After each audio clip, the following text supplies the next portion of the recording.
Welcome back. To three-way call. With Britt Fallon Star. I am so excited to chat with my two favorite singlish, not singlish, girlies in the Oh, world. I don't know who's ish, but I definitely don't not know who's me. ish either. Not that I'm trying to put your stories on blast, but I I've just been married for so long. I love to talk to about really today I wanted to talk about chemistry versus connection with y'all being more recently in the dating world and what you feel like really matters with a lot of our listeners. They're on these fitness journeys and I've seen their relationships come and go, and they take a toll on their wellness, on their everyday like energy, whether they feel like now going to the gym or just taking care of themselves, going to Pilates, if they feel like eating their full meals. So I kind of wanted to like break the surface in the relationship world with you beautiful people. And my first question to you is, do you think instant chemistry is a green flag or a red flag?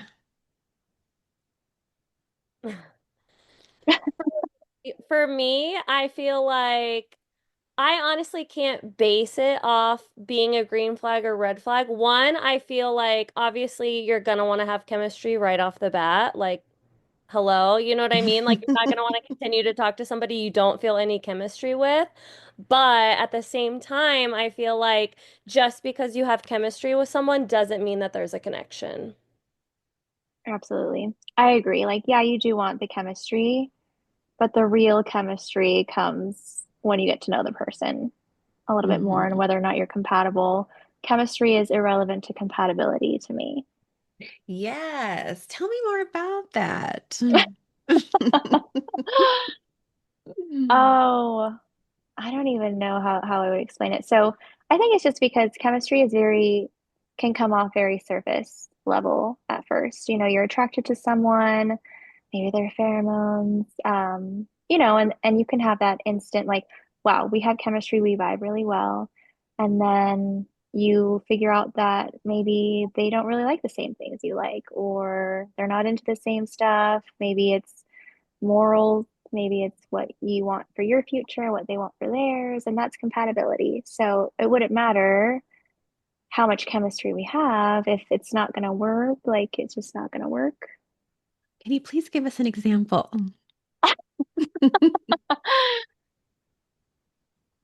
Hmm, not off the top of my head. Okay, I can kind of piggyback off what Britt says. I 100% agree with everything she says. And to me, chemistry is very surface level. And then connection is that deeper bond that you build with somebody. Like chemistry could be that initial spark, but if you have a connection, that's what's going to be lasting and going into like a full-blown relationship. So same thing for me, honestly, same things with compatibility. Like I feel like you guys can have all these things in common. You can love going to the gym together. You can like the same music. You can like love to, go out and play mini golf or whatever. But if you think about it, like you're thinking you're having such a good time doing all of those things, but if you really think about it, you guys are bonding over those things and over like the environment you're in. You're not really bonding one-on-one with each other.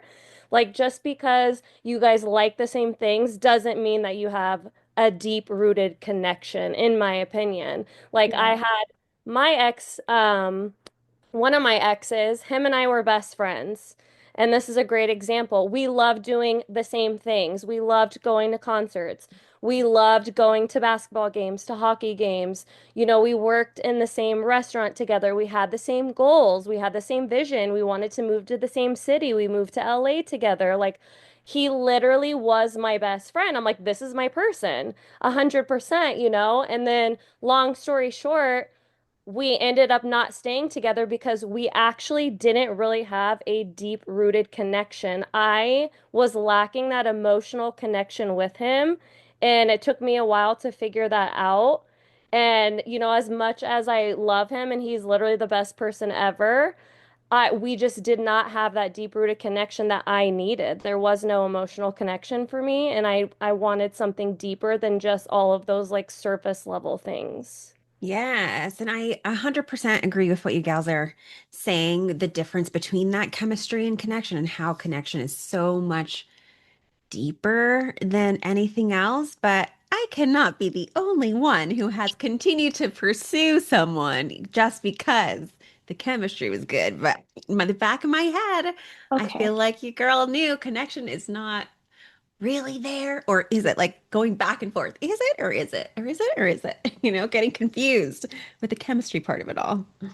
Yeah, can we like rewind 1 second? Let's talk about chemistry alone for a second. Are we talking like the attraction? Are we talking sexual chemistry? Are we talking just Yeah. like, because I agree, like when with Fallon's story, it is we could do stuff together and it's considered like chemistry. We can have fun, we can do those things. We're living life with someone, but then that deeper part is not there, right? So if we are just focusing on, yes, there is this sexual attraction to someone and you forego the compatibility and you're like, well, we can make it work. We can get past this thing and maybe our future, will line up the way that it should together. Like we're kind of like making stories up in our head, which I think we as women, do. That's the whole potential thing. We could potentially be great. So then we're like, because the chemistry is so strong, because we're we're so attracted to each other, we should make this really work. But that I feel like leads into like that's more of like a lust thing anyway, right? Hmm. So we're always going to be craving that emotional side of it at some point because it is missing and we're it's a fake out like lust and love Hmm. together. So I love Fallon's example too from your one of your exes, like you guys were together doing all these things, but then my question for you, girl, was how did you come to realize that that emotional connection wasn't there? Like what were some of the signs? Honestly, like this is gonna sound crazy. There literally were like no signs to like when I look back and I put myself back into that relationship, there were no signs of that. I legit did not know that anything was missing, I'll be honest. And then, long story short, we ended up getting engaged. We were gonna get married. We were like 2 or 3 months out from getting married. And, I'm a big Christian girly, so I always pray. And I literally prayed one night. And I woke up and I still say the same thing to this day. This was years ago. I literally woke up and I was like, he's not the one. I Mhm. could not tell you why. I could not tell you anything. I just, in my heart, I was like, he is not the one. He's not the one. And then we ended up breaking up because I just Wow. trusted my like deep intuition. It was crazy. Like, I obviously not every relationship is perfect, and obviously like we would have very little fights. Like I'm not really an arguing yelling type of girl, he's not really that type of guy, so it was like we never really got into it. So there isn't really anything that I can honestly pinpoint and be like, yeah, this is when we started going downhill or this was a red flag. Honestly, it really wasn't. As crazy as that sounds, I literally woke up and was like, okay, he's not the one. And now, fast forward, and I'm looking back, it's actually years after the fact that I realized that that emotional connection was not there. And that's what Mm-hmm. I needed. No, I feel you there. And I knew that you were previously engaged. Like when we first met, we were talking about that. But I don't think that I had known it was because of it was missing that emotional Mhm. connection part of it, girl. Definitely. Yeah, I Mhm. think for me, my husband and I are opposite of the majority of the relationships I've ever been in. So most of my relationships, instant chemistry, like almost to the point where again it gets confusing, at least me back in my 20s. And I think back then I wasn't even really focused so much on connection. um yeah, so him and I, we just kind of we met, and it took a whole year for me to actually admit, like, oh, okay, we're in a relationship, huh? Because there were so many other layers to our whole everything that was going on. So it was beyond just, yes, I was attracted to him in the beginning, but it wasn't like this super intense, like emotional, or I guess not emotional, more like physical thing that I have felt with certain exes. But over time, falling more and more in love with him and who he is and his soul and what we were building together and the kind of dad he's gonna be just overcame everything else. I think all of my like immature, like, oh, he needs to have this, and this, like on the list, you know? I love that. I love that for you. And that Yeah. just shows that that is true connection because like I said in my opinion, I feel like that is something that, chemistry is right off the bat, but connection is what's going to keep that relationship pushing forward. If you don't have connection, I mean, that's not going to happen? And so that's just a perfect example of you guys having that really strong, deep connection. Yeah, I'm still waiting for Brittany's example over here. And I know she's like, I don't know. No, let me I see. don't know because I feel like the more we're talking about this, I'm like,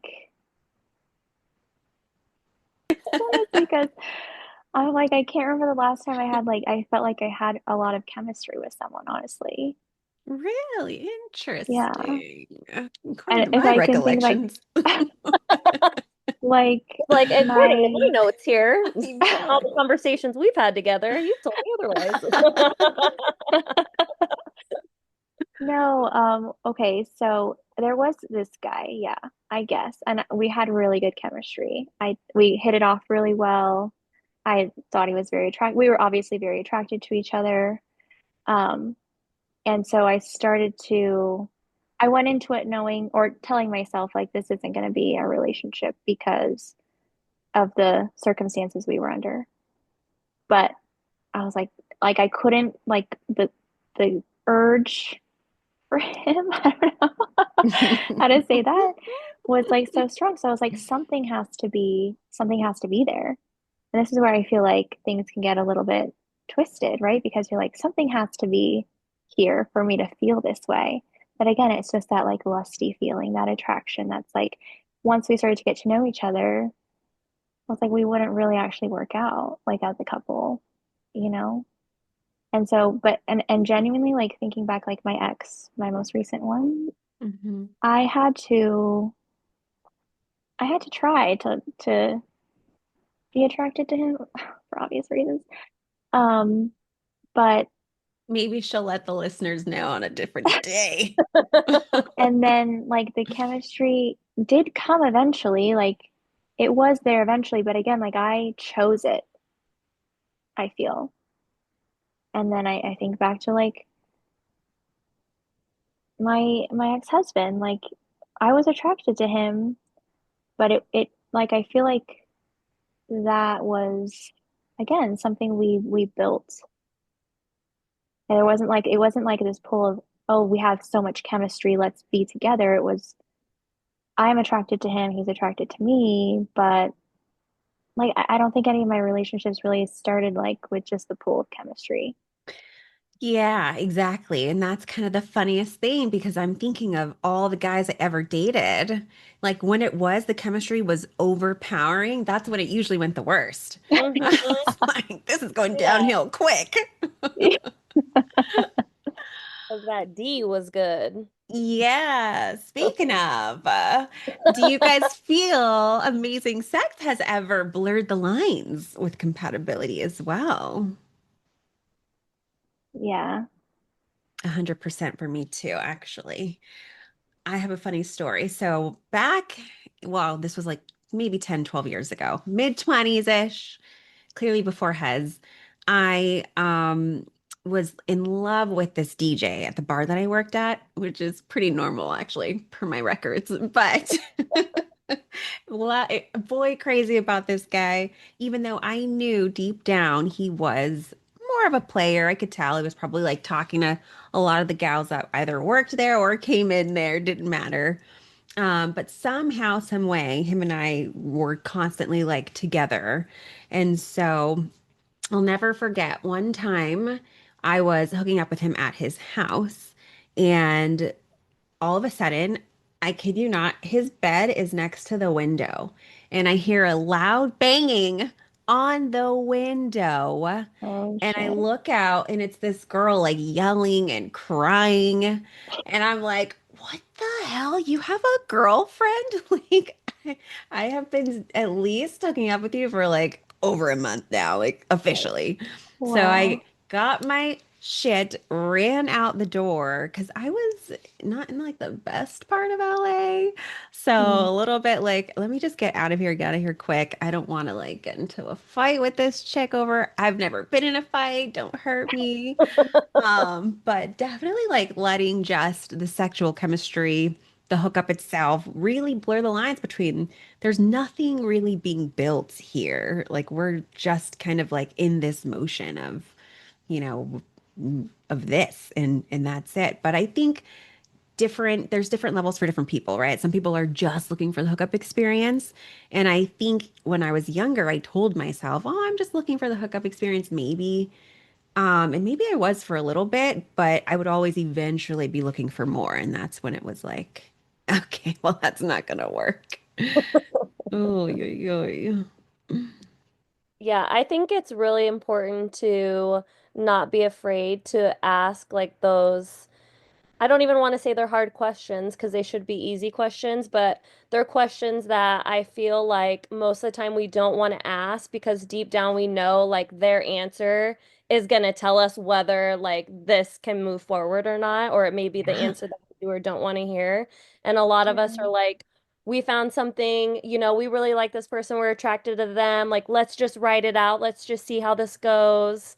And then it's like we don't actually really want to dig deeper and, ask the questions that we need to ask. Like, what do you want to do with your future? Like, how do you want to raise your kids? Do you want to have kids? Like, all of those like important questions we tend to ignore because we Mhm. get caught up in all of that chemistry and that lust and all of that. But it's like, if we really asked those questions, we would save a lot of time, a Oh lot of my, heartbreak, you know what I so much mean? time. And keep it moving and another one bites the dust and that's one person closer to the person that you will have a connection with. Yep. Hmm.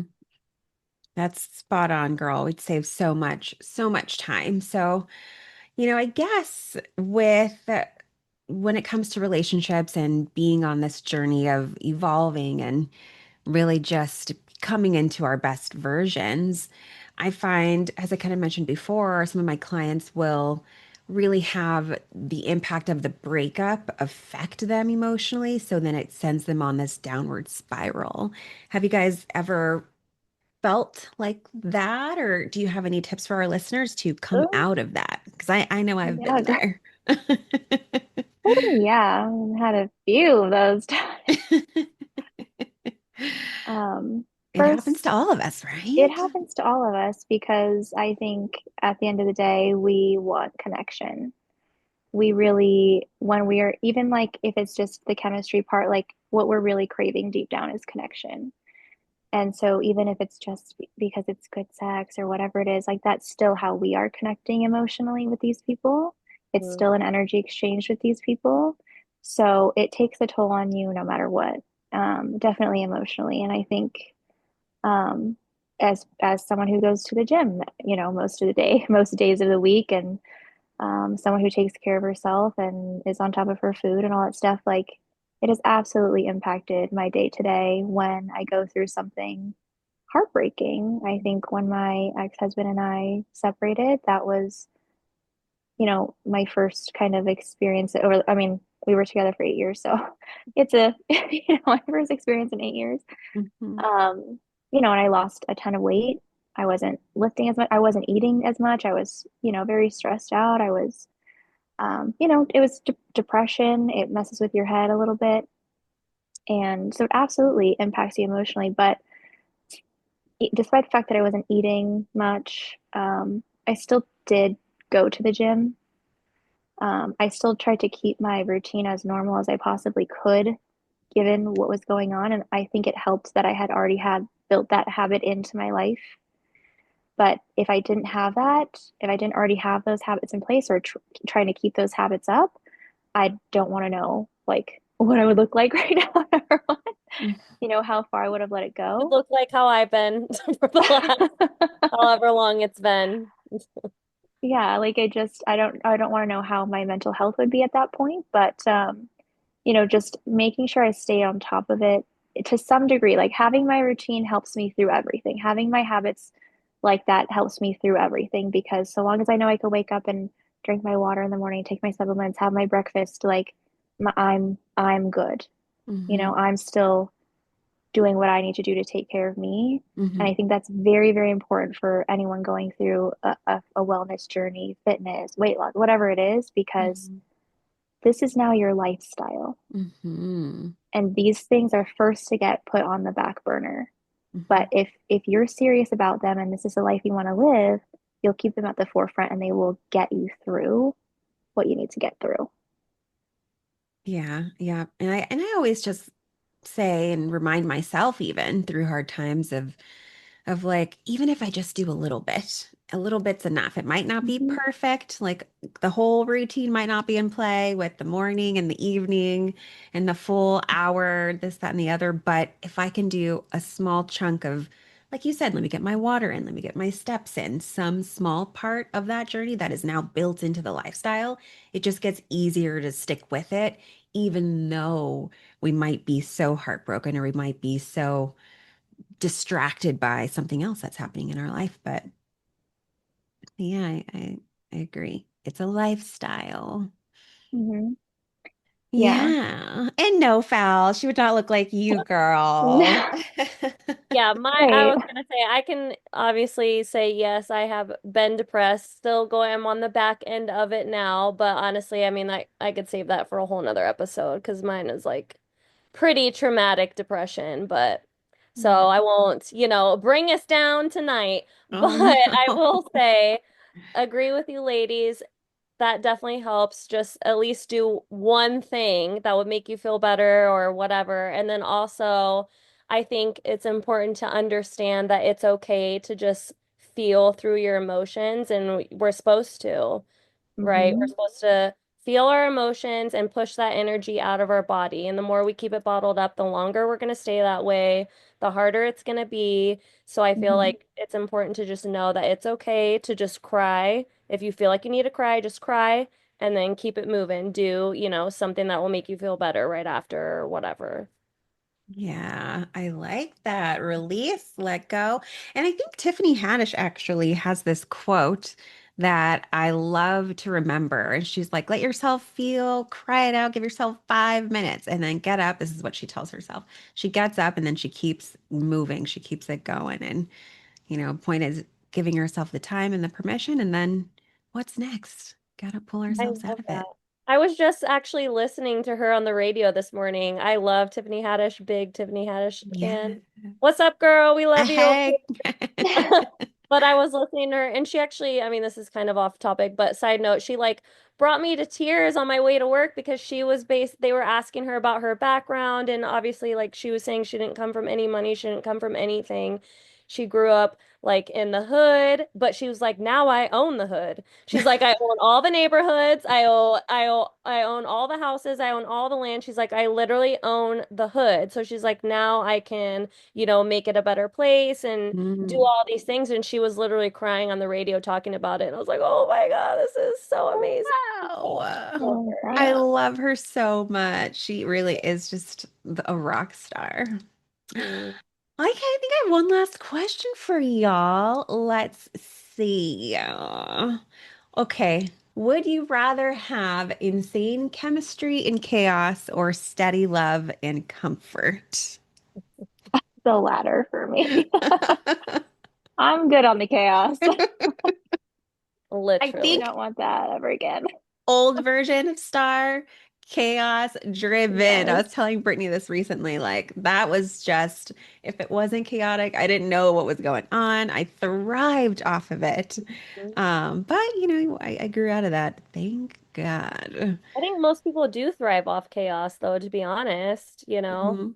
I Mhm. definitely have for most of my life until Yeah. recently. So, Yeah, and I think it has a lot to do with that, what I listen to Matthew Hussey a lot, and he is always talking about that emotional roller coaster and Brittany too, like telling me like how people get addicted to the emotional highs and lows of life, right? So yeah. when you have that, and him in particularly, he says when you find that just steady comfort, it's not as exciting as all the chaos and the drama and the push pull.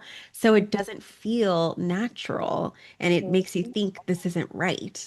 When Mhm. really we just have to now centralize our nervous system again around something that is just better and healthier for living. So I've had Yeah, to learn that. a long time ago, before I met my husband, ex-husband, I read somewhere something like if it makes you like the butterfly feeling that you get in your stomach, you shouldn't feel the butterfly feeling. You should feel calm Mhm. around your person.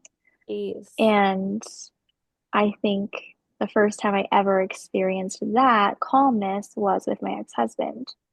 And so that's how I was like, that's how I knew that. I mean, obviously we're together now, but and it was a steady relationship. Like it was a calm relationship. And so The now I safety of it think all. about, yeah, when I think about when I meet someone now or whatever, and I get anxiety or I get like a little bit overwhelmed or something like that, then I'm like, this maybe doesn't feel exactly right, or Hmm. maybe it isn't right or something.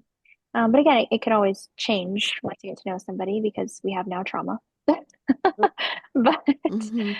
it is just something that I keep in the back of my mind. Like, I should feel calm around this person. I should feel good. I should feel safe. I should feel secure and not anxious or, feelings in my stomach or anything like that. I should feel good. Yeah. Yeah. Be able to feel and be your true authentic self with that person as Hmm. well. You should be able Yeah. to completely be yourself and still be able to like have that connection, which I feel like is another good kind of deciding factor there. Like if you can't be yourself around that person, or if you are and they, judge you for it, or the connection or whatever is not the same, then Not gonna work. deuces. Yeah. Yeah. Bye. Well, yay. I'm so glad we're talking about this because I swear, when I was dating, single 20s, I feel like it just people weren't talking about this kind of stuff. And so I was, Mm-mm. even with my mom, like never really talking about dating and what marriage looks like. And I was talking to my therapist about this recently. I never really created that picture of like what are my boundaries and my expectations for a healthy marriage. So really, I didn't believe in marriage back then at all. So Mhm. I love, love, love picking your brains on this kind of stuff. And this is just the beginning. So thank you for putting up with me. And I want more stories, ladies. I think the listeners want more stories too. So I second what Fallon said though, like one story would be like so much. A whole episode. Yeah. A perfect. whole We'll keep it in the episode. queue, you guys. Keep it Yeah, in we the could do a part queue. 1, 2, 3, 4, 5, 6, 7, 8, 9, 10 of this. So more to come. Thank you all for listening. And we'll see you next time. Bye. Bye.